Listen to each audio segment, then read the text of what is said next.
Day 6. Job chapter 10, 11, 12, and 13. There are seasons in life when you are doing your best, trying to grow, trying to heal, trying to be better than you were last year. Yet everything around you feels heavy. You pray, but heaven seems quiet. You work hard, but results are slow. You look at your life and wonder, God, why does it feel like you're against me when I'm already trying?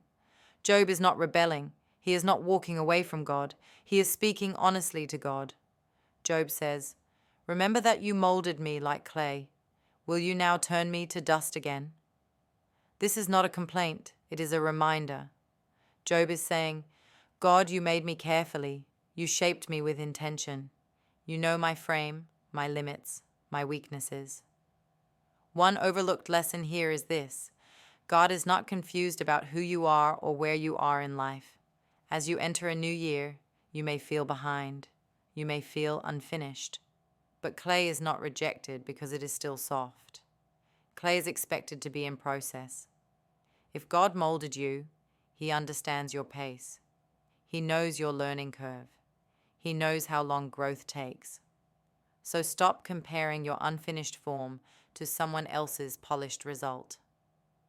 If I hold my head high, you stalk me like a lion and again display your power against me.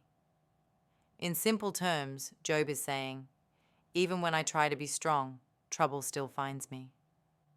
This speaks to people who did everything right last year and still faced hardship. An overlooked lesson here is this: hardship is not always a sign of pride or punishment. Sometimes life challenges you not because you are arrogant, but because you are growing. Strength attracts pressure. Maturity attracts testing. Do not interpret resistance as rejection. Often resistance is evidence that your life is stretching into something stronger. Chapter 11, verse 12. Job observes, "The witless can no more become wise than a wild donkey's colt can be born human." It sounds harsh, but the wisdom is deep. Job is reminding us that transformation is not instant. One overlooked lesson many people miss: God does not expect overnight wisdom. If you are starting the year saying, I want to be better with money, wiser in relationships, stronger in faith, understand this: growth is learned, not downloaded. Be patient with yourself. Discipline develops slowly. Wisdom accumulates through experience, mistakes, reflection, and time. Progress counts, even when perfection is far away.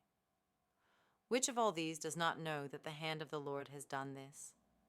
In other words, Job looks at creation, life, and history and says, God is still involved. An overlooked lesson here is this: God's silence is not absence.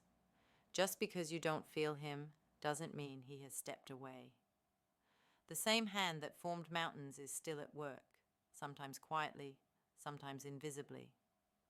As you step into the new year, trust that unseen work is still work. Then Job observes, He deprives the leaders of the earth of their reason. He makes them wander in a trackless waste. This is a reminder many overlook. Human power is temporary. Titles, influence, money, popularity, none of these guarantee wisdom or stability.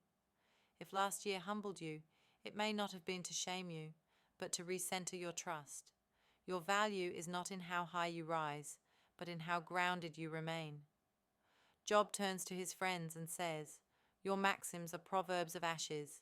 Your defenses are defenses of clay. They spoke confidently, but wrongly.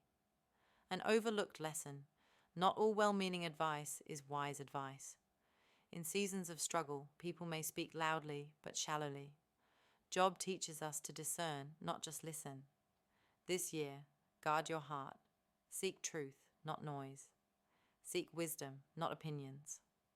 Later we read how Job asks God, Will you torment a wind-blown leaf? Will you chase after dry chaff? He is saying, I am already weak. Do you see how fragile I am?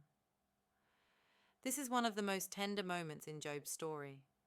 God knows how fragile you are, and He still stays. You are not too weak for God. You are not too tired. You are not too broken. The same God Job questioned is the God who later restored him. faith is not pretending life doesn't hurt. Faith is choosing to keep speaking to God even when it does. Be patient with your growth, honest with your prayers, careful with voices you trust, gentle with yourself. If God molded you like clay, He is not finished with you yet. And what is still being shaped is not a failure, it is a promise.